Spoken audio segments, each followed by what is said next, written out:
The fluorescent glare of Gate B32 was relentless, an antiseptic glare that revealed every fray of fabric, every crease in a uniform, and every flicker of emotion. In the vast terminal of Hartsfield, Jackson Atlanta International, passengers swirled in controlled chaos, rolling suitcases, shouted gate announcements in myriad accents, frustrated families corralling toddlers. Amid it all, Ebony Reed walked with measured calm. Gray joggers, a faded Howard University sweatshirt, and a low bun rendered her nearly invisible, exactly as she intended.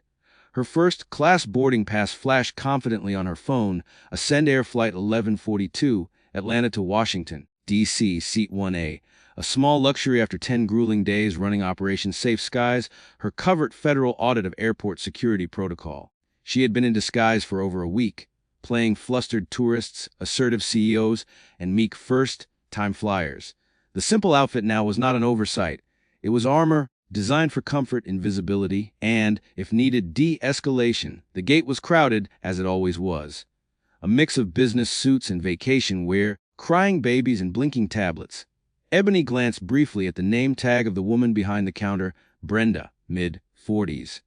Hair styled into an impenetrable blonde helmet. Her lips held a permanent sneer. Her fingers pounded keys with the aggression of a soldier, her voice brittle as glass. Ebony observed half-idly. A white family asked about seat upgrades. Brenda became syrupy sweet. Of course, sweetheart. Let's check right now. Then an older Indian man approached with a quiet question about the flight status. Brenda didn't even look up. It'll board when it boards. Red flags. Ebony had seen hundreds like Brenda in her years working with the FAA, the petty gatekeepers, the ones whose slights were small but steady. It was people like Brenda who caused systemic cracks, tiny fissures that could one day swallow entire systems. The boarding announcement began. Ascend Air Flight 1142 to Washington, D.C., now boarding first-class passengers. Ebony stepped forward. She presented her phone and her U.S. passport. Brenda's eyes flicked to the phone, then to the passport, then slowly to Ebony's outfit. Her eyes narrowed. A passport, Brenda said. For a domestic flight. Ebony didn't flinch. It's my primary government ID. Brenda held the passport like it were infected. Doesn't look like you, she muttered. Too young. Too happy. It's 5 years old, Ebony replied. Issued by the Department of State. Fully valid. Brenda squinted at the page again. Doctor of what? Philosophy. Let me guess. Art history. Aeronautical engineering. Ebony said, voice losing its warmth. Brenda chuckled.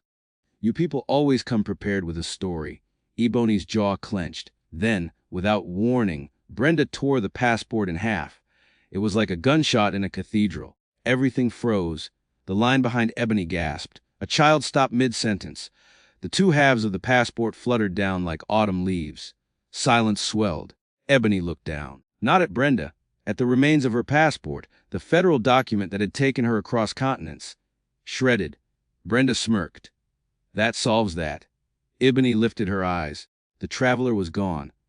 What stood before Brenda now was the architect of Operation Safe Skies. You've just destroyed a U.S. federal document, Ebony said, her voice calm but deadly. Title 18, Section 1543. Federal crime, maximum penalty 25 years in prison. Brenda's smile faltered. You're joking. I'm Senior Field Inspector Ebony Reed, FAA, and you've made a catastrophic mistake. The crowd stiffened. Ebony tapped her phone. One call. Straight to Director Evans. Activate code black at gate B32. We have an on-site breach. Passport destruction by a corporate agent. TSA and FBI liaison to respond immediately. Also alert Ascend Air Legal. Pending breach of operating certificate. Brenda's world began to crumble. Her smug smile fell away. Passengers began filming. Ebony's badge appeared, quick and crisp. Frank Miller, station supervisor, stumbled into the chaos. What's going on here? Your agent, Ebony said, has committed a federal crime. Within minutes, TSA officers, 2 FBI liaison agents, and airport police arrived. Brenda turned pale. Ma'am, Agent Chen said to Ebony, you made the report. Yes, Ebony said. She violated protocol, ignored procedure, and escalated without cause. All recorded. The gate shut down. The flight was delayed. Brenda was led away, her hands trembling. Ebony's ruined passport was bagged as evidence. The crowd parted as Ebony walked through them, still calm, still controlled. Behind her, chaos; ahead of her, justice. And thus began the unraveling, not just of one gate agent, but of a rot that stretched across departments, procedures, and prejudices. A rot that had just been exposed by the woman in gray joggers, whom everyone had underestimated. The sterile corridors of the FAA headquarters in Washington, D.C., buzzed with an intensity that hadn't been felt in months. It was the Monday after the Gate B-32 incident, and Ebony Reed had returned not just as an analyst, but as a lightning rod. The events in Atlanta had been filmed, posted, clipped, stitched, and streamed to millions. The image of a black woman in joggers standing toe to toe with a condescending gate agent, then calmly invoking federal code, was already being studied in training academies and on cable news alike. But for Ebony, this wasn't about virality. It was about systemic rot. The elevator dinged as it reached the 12th floor. Ebony adjusted the strap on her leather satchel and exhaled slowly. She stepped into the long corridor, lined with frosted glass offices and framed mission statements. The Office of National Security and Incident Response, her department, had suddenly found itself in the crosshairs of the media, airline lobbyists, and federal watchdogs. Her boss, Director Leland Evans, had called for an emergency review panel. Operation Safe Skies was no longer just a code-named audit. It was now an interagency firestorm. Reed, barked a familiar voice. Director Evans, late 50s, former Navy commander turned bureaucrat, motioned her into his office. The walls were covered in flight maps and air corridor schematics. A framed American flag, flown over Kabul during his last deployment, dominated the back wall. "I assume you've read the early reports," he asked, settling into a chair with a leather folder thick as a phone book.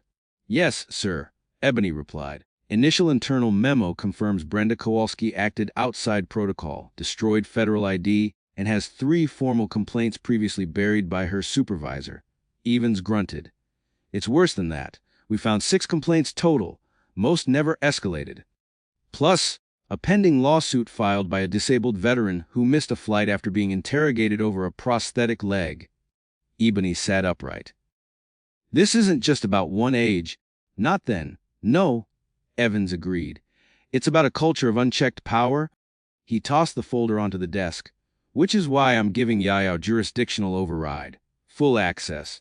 We're expanding Operation Safe Skies into a sweeping federal review. Every Ascend Air terminal, every shift roster, every supervisor's log. I want patterns, Reed. I want root causes." And Ebony blinked. This was no longer about Atlanta. "Understood," she said. "And Reed," Evans added, lowering his voice, "stay sharp. Ascend Air is already lawyering up. The airline lobby's breathing down our necks. You may have federal authority, but they've got deep pockets and PR firms. You'll be under pressure." "I always am," Ebony replied, standing. Outside Evans' office, Ebony moved quickly to the Intelligence Coordination Wing. The incident team, 5 analysts, 2 lawyers, and a junior investigator, had already started reviewing security footage from other airports. On the whiteboard were the words, "S opera ansef ski is postwodu." Below it, a timeline stretched from March through August, dotted with red pins. Each pin marked an incident involving a passenger complaint linked to racial profiling, improper ID screening, or procedural violation. Atlanta had merely been a flashpoint. Morning Doc called Jamal Hastings her lead investigator. A former air marshal, Jamal was detail-oriented and fiercely loyal. "Morning," Ebony nodded. "What do we know about Brenda's supervisor, Frank Miller?" Jamal tapped on his tablet. 21 years at Ascend. No formal reprimands, but cross-referencing reveals he handled or dismissed at least 9 complaints from gate agents, including Brenda. He consistently labeled them customer misinterpretation or attitude-based conflict. Ebony frowned. He protected them. Seems like it. Also worth noting, Miller's stepbrother is a regional compliance officer. Ebony didn't respond, but her silence said everything. "Want me to dig deeper?" Jamal asked. "Dig," she replied. "I want phone logs, emails, text threads if possible, and get a team to review Ascend Air's internal training videos. Let's see what they're teaching their agents." As the day progressed, Ebony's desk filled with a growing mountain of data. Some videos were just poor training. Others, alarming. One clip from a Memphis training session included a supervisor suggesting agents use their gut when deciding who to double-check. A barely veiled dog whistle. Another from Denver joked about how those people often book first class when flying on vouchers. Laughter followed. By nightfall, Ebony had already identified 11 incidents in which minority passengers had been singled out and harassed, with minimal paper trail. She scrawled 3 words on her notepad: pattern, power, protection. It wasn't just bad apples, it was a rotten orchard. At 9:43 p.m. she received a message. Incoming call from Ascend Air Legal, General Counsel Harold Knott. Ebony answered on speaker. Reed speaking. Knott's voice was dry, measured. Ms. Reed, I'd like to discuss the scope of your investigation. We believe it's ballooning beyond its original jurisdiction. Ebony's tone didn't change. Mr. Knott, your airline's gate agent committed a federal crime on camera while improperly representing your company's procedures. We now have evidence of a culture that enabled her. This is not a balloon, it's a breach. Would prefer to handle this with an internal review. You had your chance. Ebony interrupted. And your review process buried victims. That's over. A long pause. This isn't the last you'll hear from us, Knott warned. I hope not, Ebony said. Because the more I hear, the clearer the picture becomes. Click. She stared at her screen, heart racing, but face unreadable. The fight ahead was enormous, but her resolve was complete. It wasn't about her passport anymore. It was about rewriting the protocol, rooting out rot, and reminding the nation that federal law was not optional and dignity was not negotiable. The morning sun cast a pale light through the high windows of the FAA's evidence review room, glinting off a wall of steel filing cabinets and digital screens. Ebony Reed sat at the head of a long rectangular table, flanked by her core investigative team. Their eyes were heavy from lack of sleep, but their focus had never been sharper. This wasn't just about Brenda Kowalski anymore. What had started as a single confrontation at Gate B32 had unraveled into something larger, deeper, a coordinated negligence that extended across state lines, personnel files, and airport terminals. On the wall, a digital map of the U.S. glowed with a spreading constellation of red dots. Each one marked an airport where an incident had now been flagged under Operation Safe Skies. Ebony pointed to the latest one blinking in Phoenix, Flight 6088, Skyport Terminal. A Somali-American woman was removed from a plane after a gate agent claimed she was acting paranoid for reciting a prayer under her breath. Jamal Hastings looked up from his laptop. Same playbook. No proper review. No escalation to security. Agent claimed discretion. The passenger was ejected with no compensation. Filed a civil complaint 2 months ago. Buried. Video. Security footage caught part of it. Enough to confirm procedural failure. Ebony tapped her pen against the table rhythmically. We need to document the patterns. Build out the training failures, the management cover-ups, and the clear racial disparities. Start charting a comparative analysis. Incident type, passenger profile, agent involved, supervisor handling. Kayla Tran, the junior investigator and data analyst, chimed in. Already underway, using facial recognition anonymized for bias indexing, and overlaying it with complaint density across routes. Early indicators show a 78% higher chance of escalation against minority passengers in premium seating or non-standard dress. Ebony raised an eyebrow. Define non-standard dress. Kayla clicked through to a set of tags, hoodies, traditional ethnic clothing, and casual athletic wear. Anything outside business attire or designer fashion.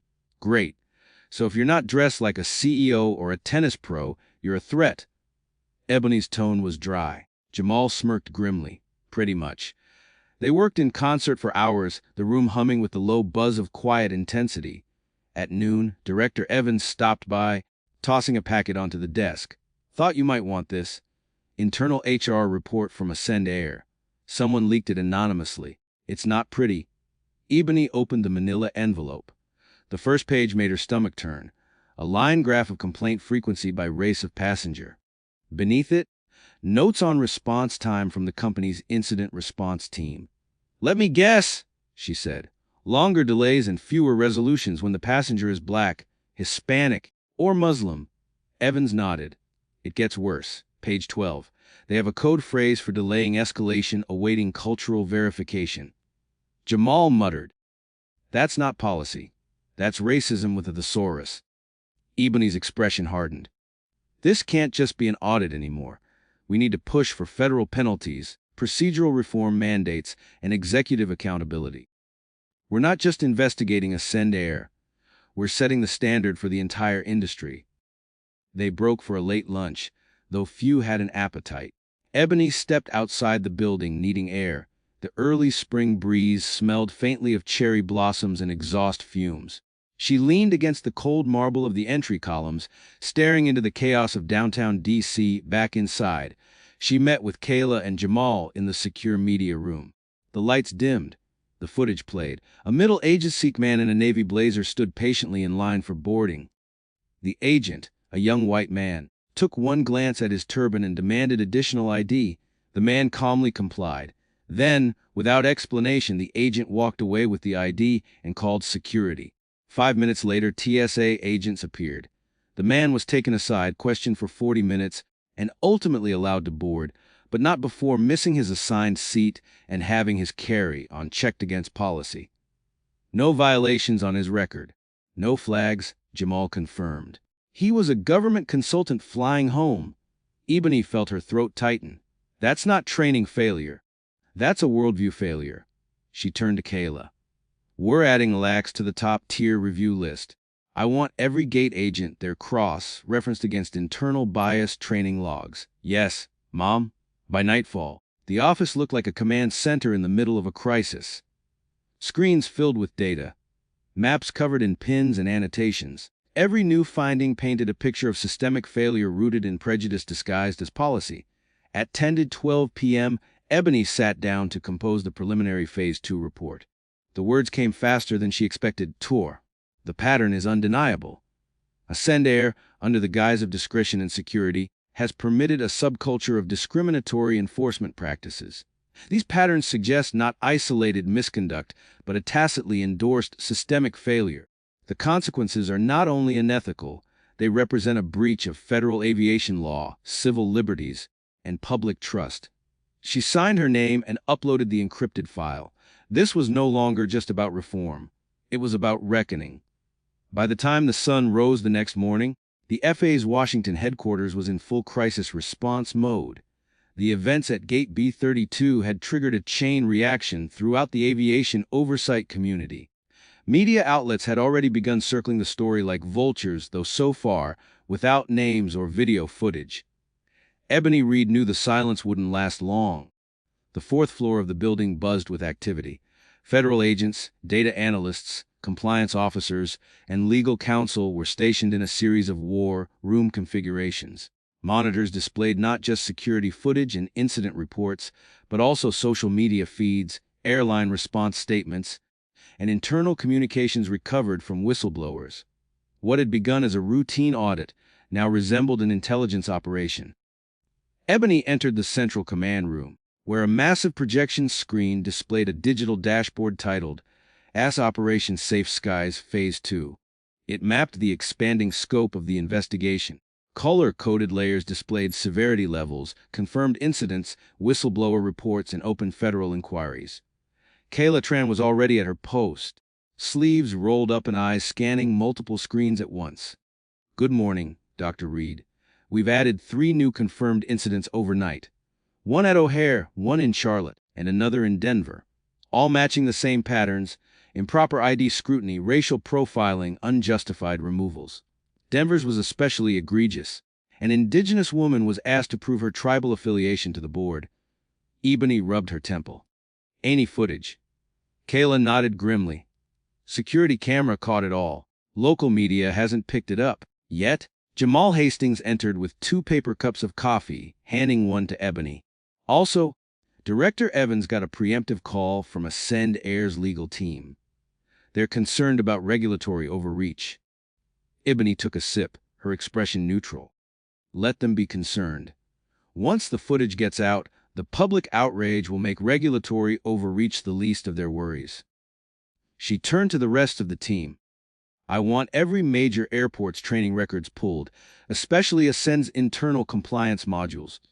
Find out who wrote the gate agent protocols, who authorized them, and who chose not to enforce them. And flag any training vendor contracts. If someone outsourced this mess, I want a name. Lakaila raised her hand, already working on correlating employee incidents with compliance scores from their quarterly audits. So far, low compliance scores are directly tied to higher incident reports. Ebony tapped the whiteboard beside her. Then we quantify that. Show causation. If we can prove a predictive relationship, it's not just negligence, it's knowing negligence. A legal advisor from the FAA's General Counsel team entered the room with a binder. Dr. Reed, we have a preliminary summary of legal exposure for Ascend Air, multiple violations of FAA Order 1400.2, Section 53 on passenger handling, and potential liability under Title V of the Civil Rights Act. Ebony's tone sharpened. Prepare enforcement recommendations. I want every angle covered, civil, criminal, and regulatory. And coordinate with the Department of Justice's Civil Rights Division. We may need to escalate. Just then, Director Evans appeared in the doorway. Ebony, a word. She followed him into his office. He closed the door behind them. I just got off the phone with the Secretary of Transportation. The White House has been briefed. They're watching this very closely. Ebony nodded. Good. They need to see this for what it is, a structural failure, not a series of bad apples. Evans exhaled slowly. They agree. Which is why they've asked you to testify before the House Subcommittee on Transportation and Aviation next week. Ebony blinked. That fast. They want answers. You're the face of the investigation. Your credentials, your expertise, your first-hand experience. It's all credible and unassailable. She leaned against the edge of his desk. I'll need full clearance to share findings, even the sensitive ones. And I want legal protection for the whistleblowers. You'll have it. I'm authorizing full transparency under the Office of Inspector General provisions. Ebony let out a slow breath. Then I'll be ready. Back in the command room, the team was watching a live stream of a town hall held by Ascend Air's CEO. The executive's carefully curated PR image, gray suit, warm lighting, American flag in the background, did little to mask the damage control narrative. We take these allegations seriously, he said. Ascend Air is committed to fair and equitable treatment of all passengers. Ebony crossed her arms. Then why haven't they suspended Brenda Kowalski yet? Jamal answered without looking away from the screen. Internal email leak says they're reviewing her status. Translation, they're waiting to see which way public sentiment goes. That ends now, Ebony said. We control the narrative, not them. She walked to the communications center. Draft a public statement from the FAA, one that confirms an active investigation, affirms our commitment to civil rights, and highlights the pattern of abuse we're uncovering. Then I want a summary dossier prepared for the press, anonymous, redacted, but factual. If they won't act, we will. The wheels of federal response were in full motion. This wasn't just oversight, it was accountability, weaponized by fact and backed by the law. That night, Ebony stayed late at her desk. Her inbox was flooded with new reports. Her phone buzzed with tips from employees, advocates, and even passengers. She opened a handwritten letter from a veteran flight attendant who described years of internal retaliation for trying to speak up. She read it twice, then added the woman's name to the growing list of protected sources. Then she pulled up her report outline for Congress. The title glared back at her Reeks pattern. Practice. Power. Avda's story was no longer just one incident or one airline. It was a mirror held up to an entire industry. And she was going to make sure no one could look away. The morning after the FAA's internal audit storm hit full velocity, Ebony Reed sat in her Washington C. apartment, eyes fixed on a muted cable news segment. A blurred cell phone video of the gate incident at Hartsfield, Jackson Airport had been leaked overnight. The clip showed Brenda Kowalski's smug face, the unmistakable tearing sound of the passport, and Ebony's unflinching posture in response. The caption below read, Federal agent confronts airline worker in explosive discrimination scandal. It had gone viral across social media, the hashtags PayGateB32 for FlyWhile Black, and FAA Operation Safskis were trending. The video had racked up millions of views. Political pundits debated its implications, civil rights groups issued statements of support, and ordinary travelers began sharing their own horror stories from airports across the country. Ebony muted the TV and picked up her phone. There were 64 missed calls, 31 voicemails, and over 100 new emails flagged as urgent. She skipped the press requests and opened a message marked KFETL FAA Secure Channel. Sender: K Tran Fei.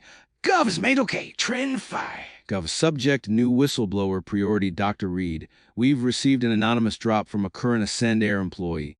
Internal screenshots show that upper management not only knew about discriminatory practices, they enforced quotas for flagged passengers on specific routes. Attached are excerpts from their internal Slack channels and directives from mid-level managers. See attached file whistle B32. PDF. Ebony's stomach churned. She clicked the attachment. Her screen filled with damning internal chat. Survive. Target at least 5 high-risk boardings per shift. Use behavioral criteria as cover. If they complain, say it's FAA policy. They'll back off. Profile smarter, not harder. Don't make it obvious. The bile rose in Ebony's throat.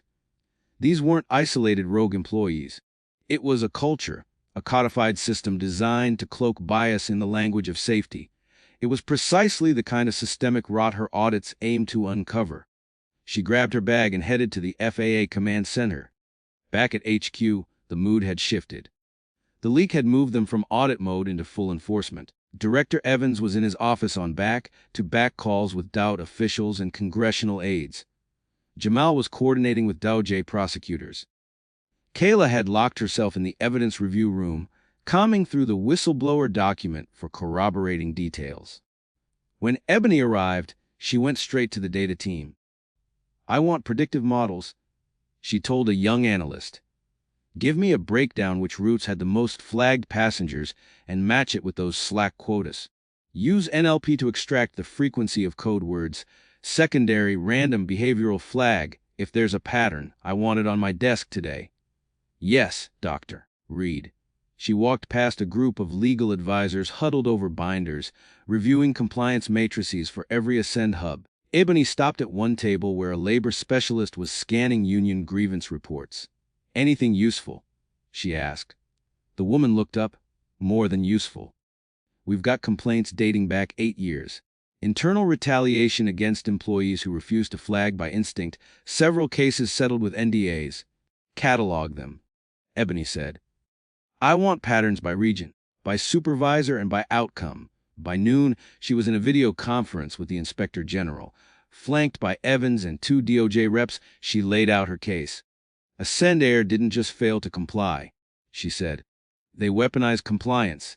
They created the illusion of safety to carry out racial profiling at scale. And they lied to regulators."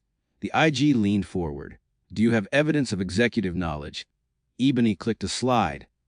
It showed a memo from a regional VPA.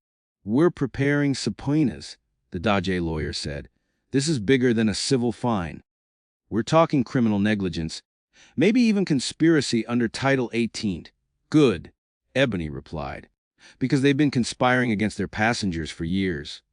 Later that afternoon, Ebony held a private meeting with a group of whistleblowers in a secure location. There were 5 of them, each from different roles within Ascend: flight attendant, gate agent, pilot, maintenance crew, and HR specialist.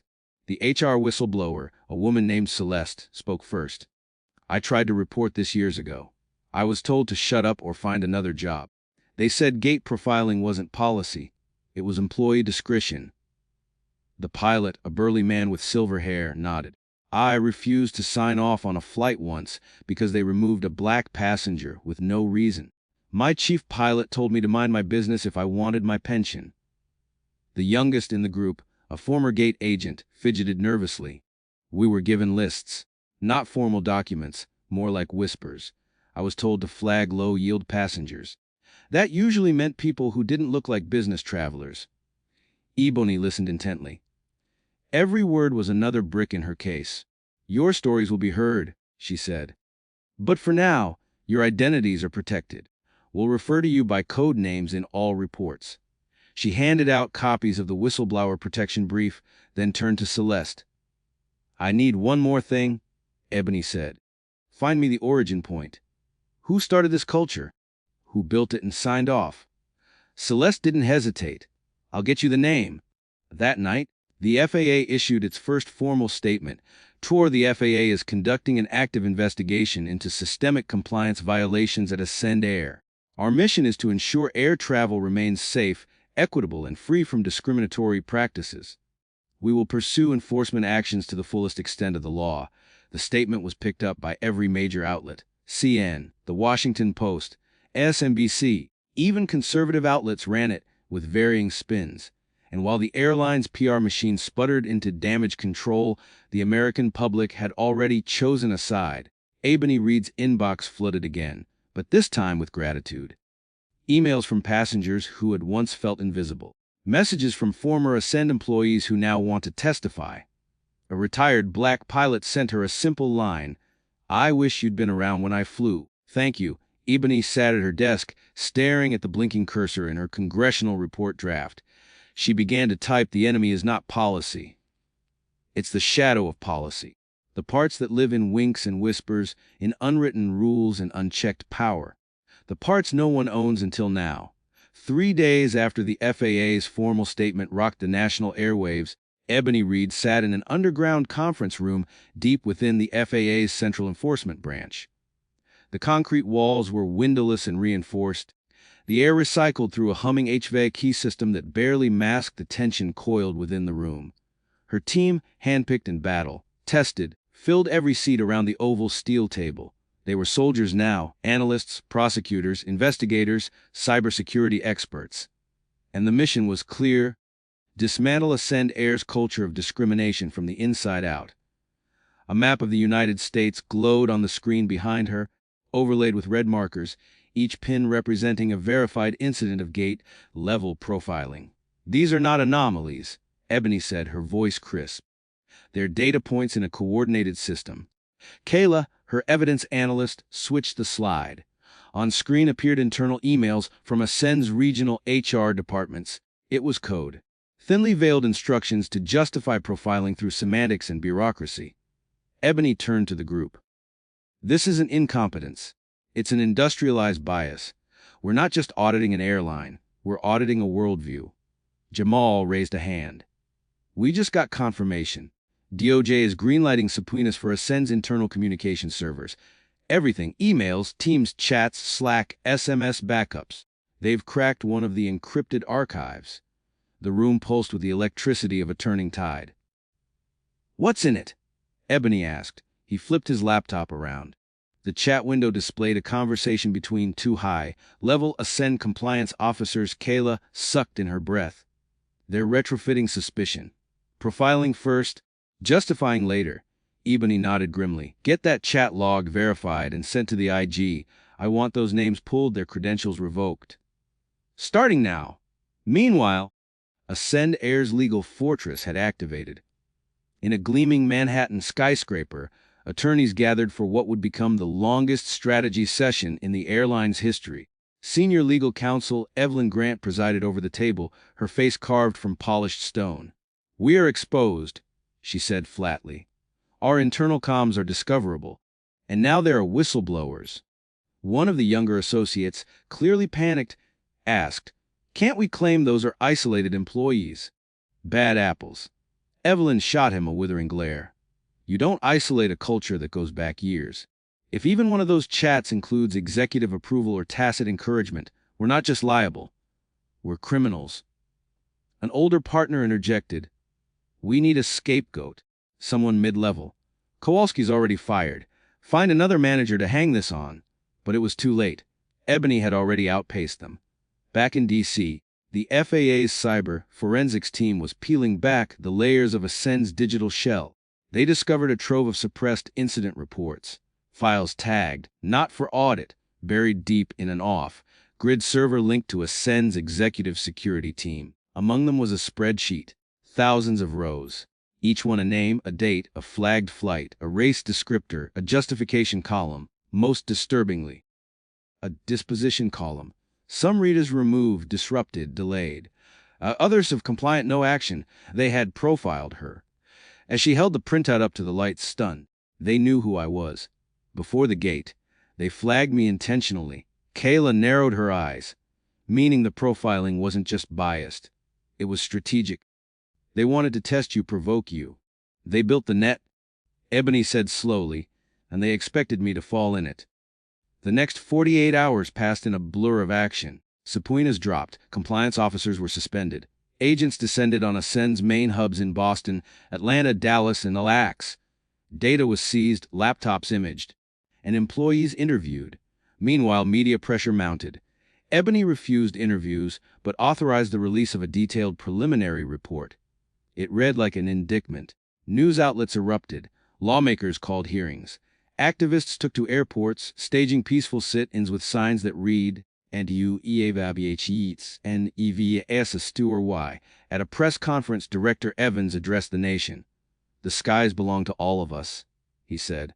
"And when systems fail to protect equity, they fail their mission entirely. The FAA will not be complicit." That night, Ebony sat in the quiet of her apartment, the city lights flickering below. She poured a glass of wine and opened a file labeled Final Recommendations. But her thoughts drifted. Not to policy, not to protocols, to people, to the gate agent who looked like her and had kept her head down for years, afraid to speak, to the boy removed from a flight for, looking anxious. The elder denied boarding because her name didn't match the vibe. She raised her glass to the window. "To the ones they tried to erase," she whispered, "you're seen now." And in the hush that followed, Ebony Reed allowed herself, for the first time in weeks, to exhale. The morning after the FAA released its preliminary findings, Ascend Air's C-suite sat around a long walnut conference table in a glass-walled boardroom overlooking lower Manhattan. The view was spectacular, an illusion of control that couldn't mask the storm brewing outside. Inside, there was no illusion left. Panic had set in. CEO Philip Reinhardt, silver-haired and sun-tanned from his Palm Springs estate, slammed his hand against the table. "This is no longer a compliance issue.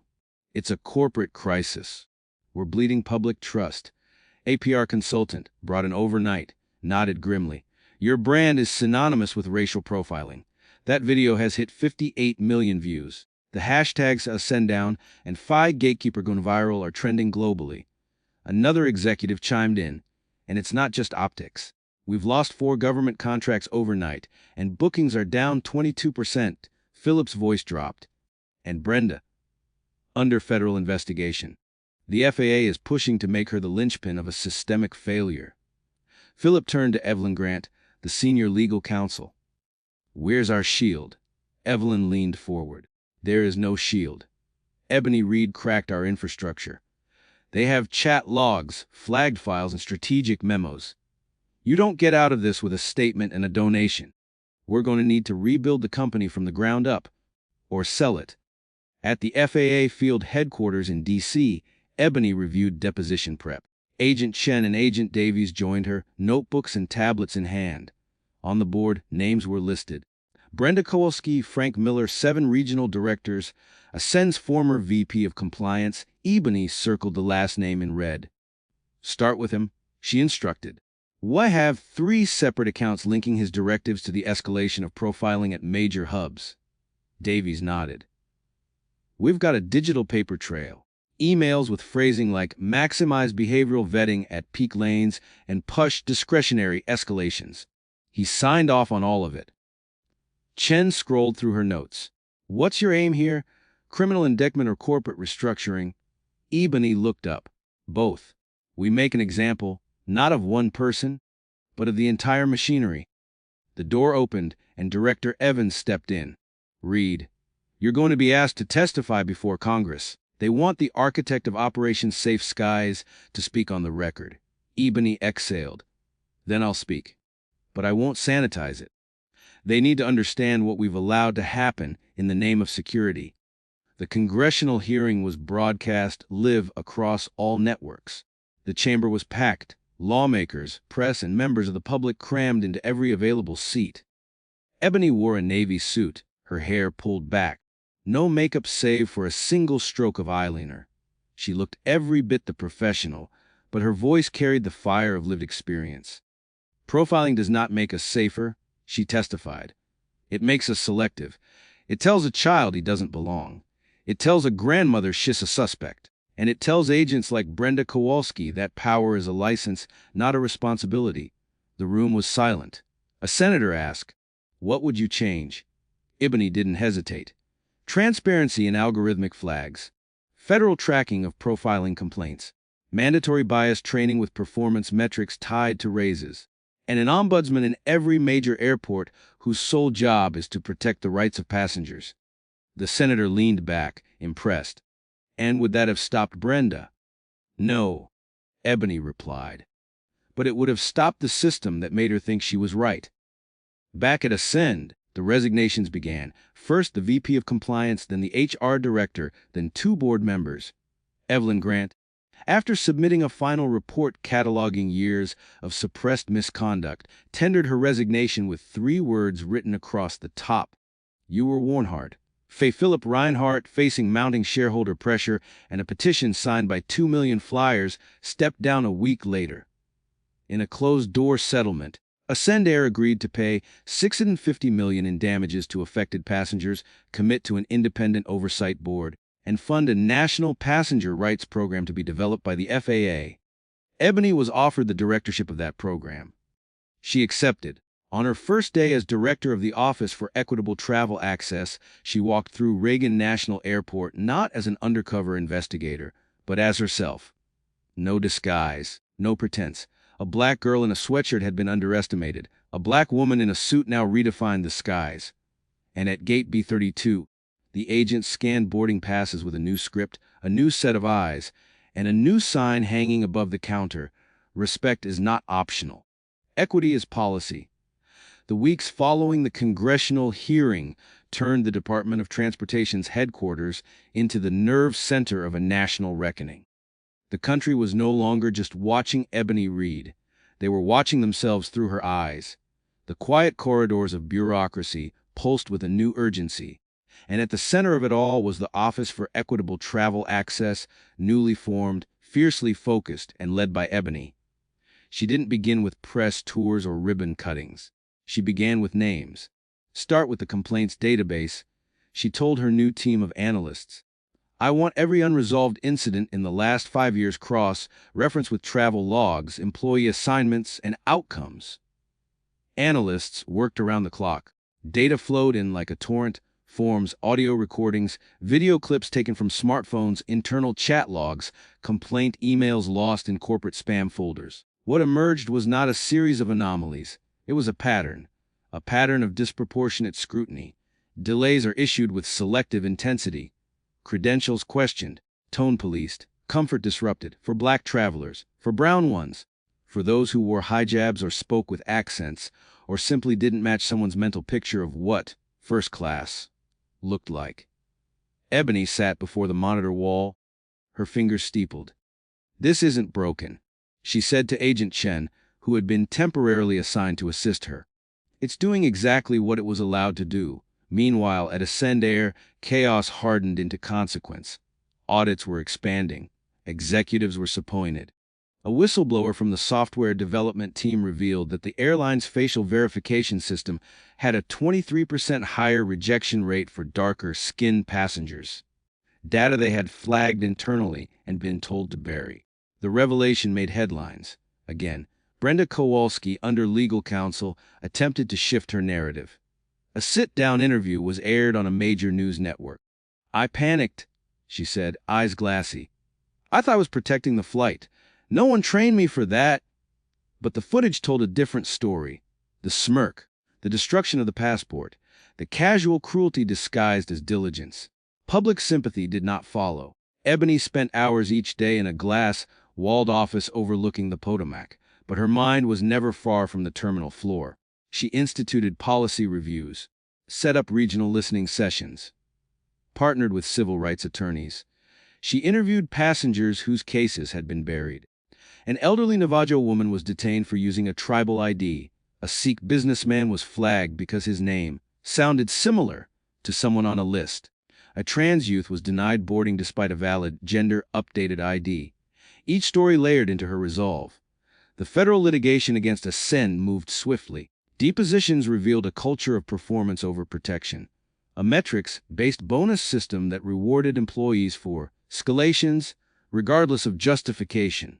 Training modules focused more on procedural speed than constitutional rights. Ebony was called again to testify in the civil trial.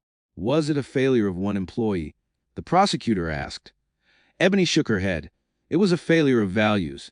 A corporation that rewards suspicion over service will always end up profiling the wrong people.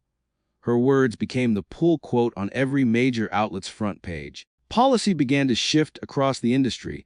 New FAA guidelines written by Ebony's task force mandated independent ID verification audits, annual bias training for all airline personnel, passenger rights officers are stationed at every major airport, a national registry for profiling complaints, accessible to the public in less than 6 months. All major carriers signed compliance agreements, not out of virtue but survival.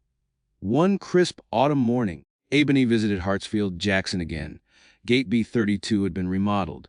The counter was lower accessible. The signage had changed. No more worn-out slogans about service. Just one line, printed in bold at Dignity Boards First. She smiled. As she turned to leave, a young gate agent approached her. She wore the navy blazer and bright scarf of Ascend's new uniform, a uniform redesigned after input from frontline staff. "Reed?" she asked, tentatively. Ebony nodded. "I just wanted to say thank you. My mom used to work the gates. Said she used to pray not to get randoms that looked like me. Now we're trained differently. And I know, because of you, this job isn't just rules anymore. It's responsibility." Ebony reached out and shook her hand. "That means everything," she said. As she walked through the terminal, passengers moved with purpose and peace. No glances over shoulders. No panicked pat-downs. For the first time in years, the air felt lighter. She had come through these gates once underestimated, her authority questioned, her dignity torn like paper. Now, her name was policy. Her story, the system's course correction. And the sky at last was open.